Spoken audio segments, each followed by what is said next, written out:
This is a video on how we make sauerkraut. All you need is a head of cabbage, good sized bowl, some good salt that doesn't have any caking agents in it, a glass container of any size. I'm going big. This is not necessary, but I use it to get it in. So the first thing that you need to do is cut off the bottom of your cabbage. Once the bottom is cut off, it's pretty easy to pull these off in layers. See how they come off pretty easily? Once you have a good chunk of your leaves off, I usually roll them into like a burrito and then start cutting thin slices at the end. You can cut your slices as thick or thin as you want. These are a little thicker than what I usually like, but oh well. And just put that right into your bowl until you get your desired amount. If you want shorter pieces, after you cut the long way, you can cut this way as well. And just keep putting it in your bowl until you get your desired amount.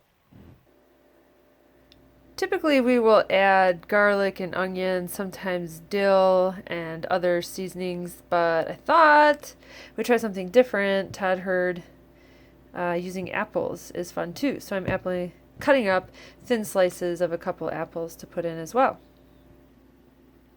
Next you add a very liberal amount of salt.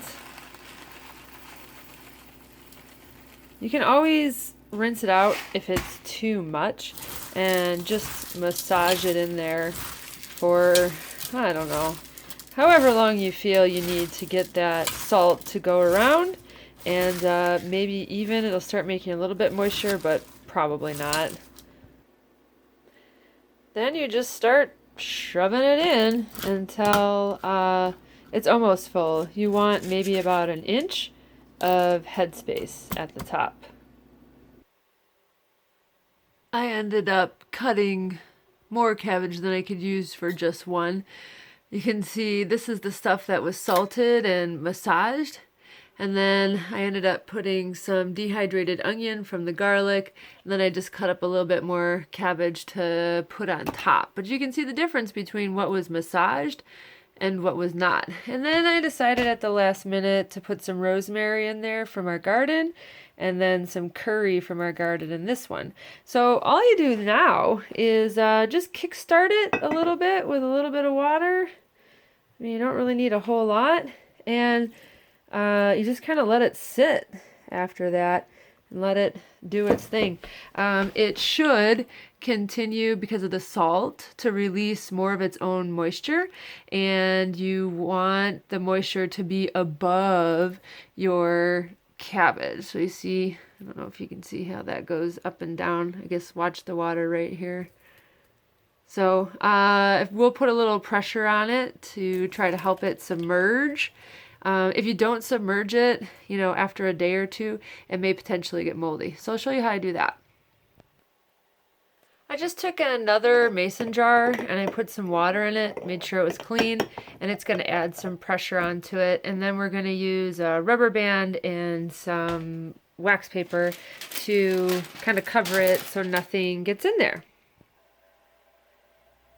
These will sit now for a couple of days, and I'll just check the moisture level every once in a while. Maybe I'll put the lid on and shake it around to get the seasonings to go. But other than that, these should be ready to eat in about 5 days. Depending on how long you let them sit, they'll get softer and have more flavor. So it's up to you how much you want. But the good thing is these are full of wonderful probiotics that help your gut stay clean, and it helps you be healthy. So I hope that you have fun making sauerkraut at home. Don't be afraid to add whatever you want to it. Just make sure that you keep it covered and keep an eye on it, and just keep that stuff submerged. Otherwise, it'll get a little bit moldy. If it does get a little moldy on the top, it's not the end of the world. It's not going to kill you. If you're super fuzzy, start over. Have fun.